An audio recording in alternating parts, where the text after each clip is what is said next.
Karen James Unger is the country representative for Catholic Relief Services Philippines, and she joins me now live from Manila. Thanks so much for being here with us. Just let us know right now, what are the conditions there? Hi, Kim. Thanks for having me. We've been in contact with several of our staff that are located in areas that have been affected, including Leyte, Bohol, Cebu, Surigao, Cagayan de Oro. The effects were quite strong. There's reports that areas have been heavily devastated. Thousands of homes have been destroyed, and people are going to be in need of food, water, hygiene supplies, and tools and materials to rebuild their homes. Currently, power lines are down along with communication lines, so we have very limited communication with the people there.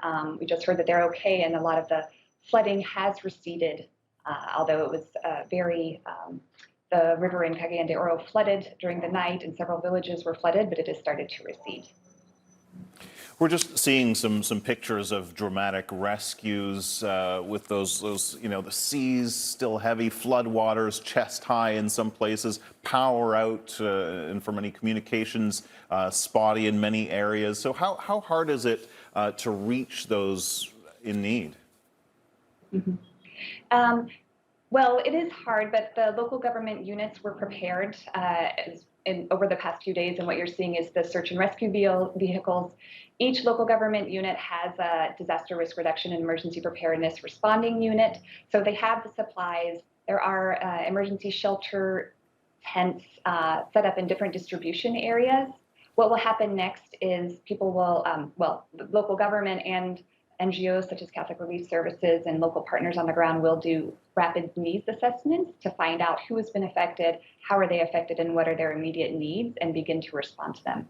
In the meantime, hundreds of families are in evacuation centers, which is difficult considering the threat of spreading COVID-19. Yeah, absolutely. And you mentioned, thousands of homes destroyed, so many people out of their homes in shelters. How long do you think the after effects of this are going to last? Well, that's a good question.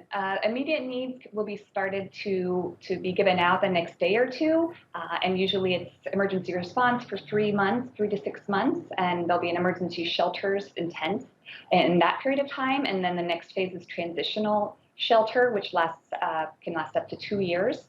But many of these effects from these strong typhoons take a long time. Some communities are still recovering from Typhoon Haiyan in 2013, and some of the reports from the winds last night that it reminded them of the winds that they heard during Typhoon Haiyan. Gosh, and we know how devastating that was. I mean, the Philippines obviously used to getting typhoons, but what role do you think climate change plays when it comes to the power of these extreme weather events that you're seeing there? Mm-hmm. That's a good question, Kim.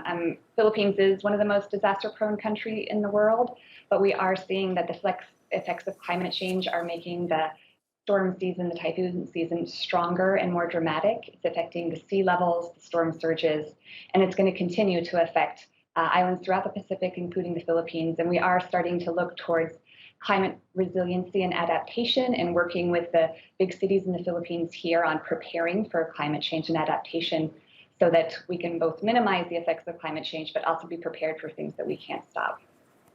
Yeah, that's all in the longer term, but in the short term, we wish you and all of the workers that you're dealing with there all the best as you deal with this crisis. Karen James Unger, thank you so much for joining us. Really appreciate it. Thanks again.